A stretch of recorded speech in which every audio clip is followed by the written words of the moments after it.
কালকে আমরা China visit যাচ্ছি, বাংলাদেশের জন্য খুবই ইম্পর্টেন্ট একটা ভিজিট। চাইনিজ অ্যাম্বাসেডর বলেছেন এটা একটা মাইল ফলো ভিজিট। আমরাও চাচ্ছি যে এখানে মূল ফোকাসটা আমাদের গভর্নমেন্টের, ইন্টারিম গভর্নমেন্টের মূল ফোকাস হচ্ছে সেখানে যে অবভিয়াসলি মানে হাইলাইট অফ দিস ভিজিট হচ্ছে শি জিনপিংয়ের সাথে, চাইনিজ প্রেসিডেন্ট শি জিনপিংয়ের সাথে 28 তারিখে সকালে আমাদের মাননীয় চিফ অ্যাডভাইজারের মিটিং। তো ওই মিটিংয়ে আমরা এই মিটিংটা অনেক ইম্পর্টেন্ট একটা মিটিং। এছাড়া যেটা ফোকাস থাকবে সেটা হচ্ছে চাইনিজ ইনভেস্টরদের সাথে, চাইনিজ ম্যানুফ্যাকচারিং কোম্পানিগুলোর সাথে, চাইনিজ এনার্জি কোম্পানিগুলোর সাথে এবং চাইনিজ টপ যারা প্রাইভেট কোম্পানি আছে, স্টেট রান কোম্পানি আছে, সবার সাথে কথা বলা। আপনারা জানেন প্রফেসর ইউনূসের একটা ইকোনমিক ডিপ্লোমেসির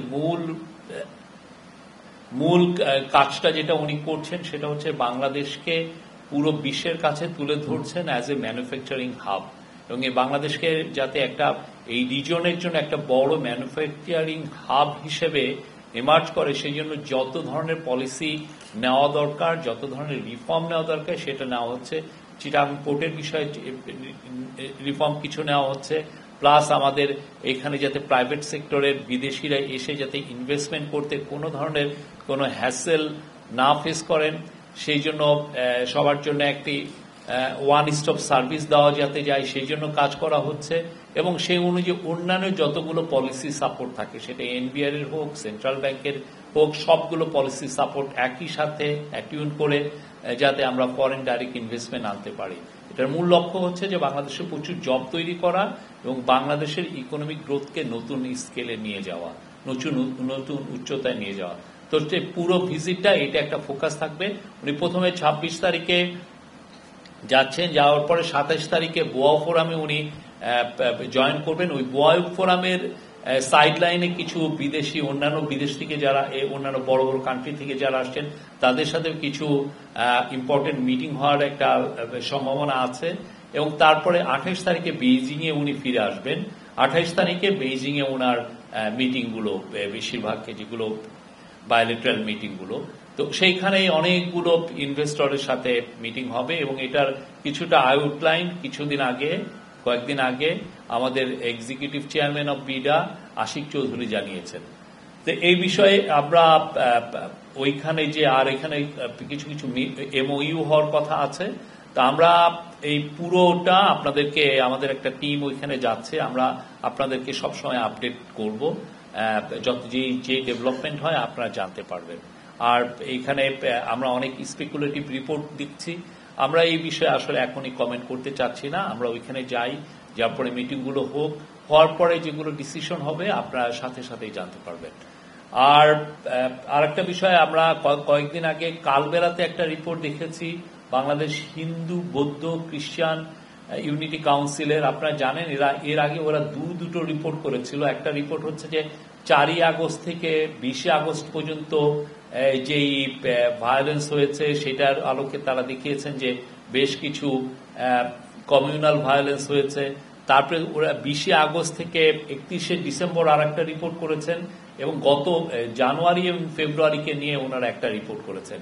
আমরা আগের দুইটা রিপোর্টের ক্ষেত্রে আপনাদেরকে জানিয়েছি যে প্রত্যেকটা যতগুলো মৃত্যু হয়েছে বেশিরভাগ ক্ষেত্রে একটা দুইটা এক্সেপশন থাকতে পারে, বা সবগুলো ক্ষেত্রেই কোনোটার পিছনে কোনো কমিউনাল রিজন ছিল না, যেটা যে কমিউনাল মানে রেসিয়াল হেট্রেড বা রিলিজিয়াস মোটিভেশন এগুলো ছিল না। সেগুলো নর্মাল ক্রাইমগুলোকেই অনেক ক্ষেত্রে দেখা যাচ্ছে যে কমিউনাল ক্রাইম হিসেবে তারা প্রেজেন্ট করেছেন। আমরা বারবার তাদেরকে বলেছি তাদের রিপোর্টকে তারা কারেক্ট করার জন্য, তারা সেটা করেন নাই।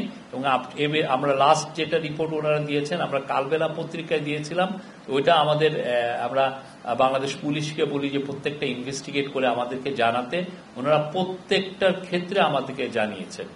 আমরা 11টার ক্ষেত্রে যে রিপোর্ট আমরা একটু পরে আপনাদেরকে এটা প্রেস রিলিজের মাধ্যমে জানাবো যে তাদের, এবং একটার সাথেও কমিউনাল কোনো ভায়োলেন্স এখানে মানে কমিউনাল কোনো রিজন নাই যেটা রেসিয়াল হেট্রেড বা রেসিয়াল হার্মকে ডিস্টার্ব করা বা এটাকে এফেক্ট করার মতো এগুলো কিছু নাই।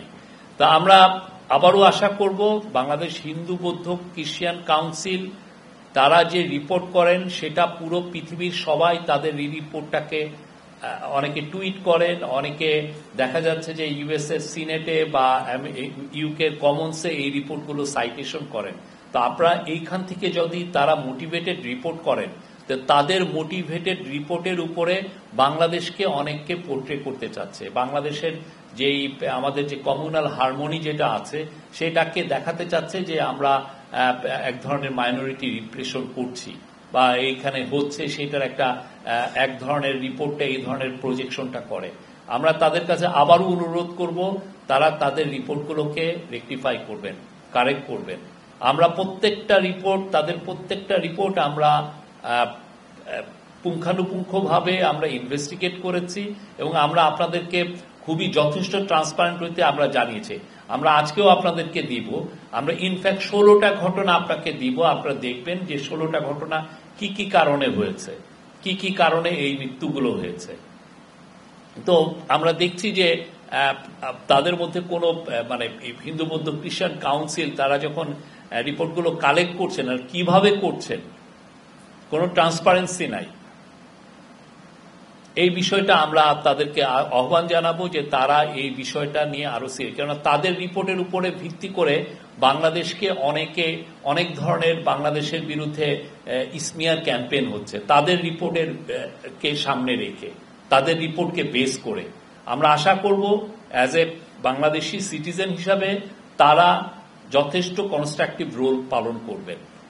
এটা আমাদের আমরা আপনাদেরকে একটু পরে রিপোর্টটা শেয়ার করব।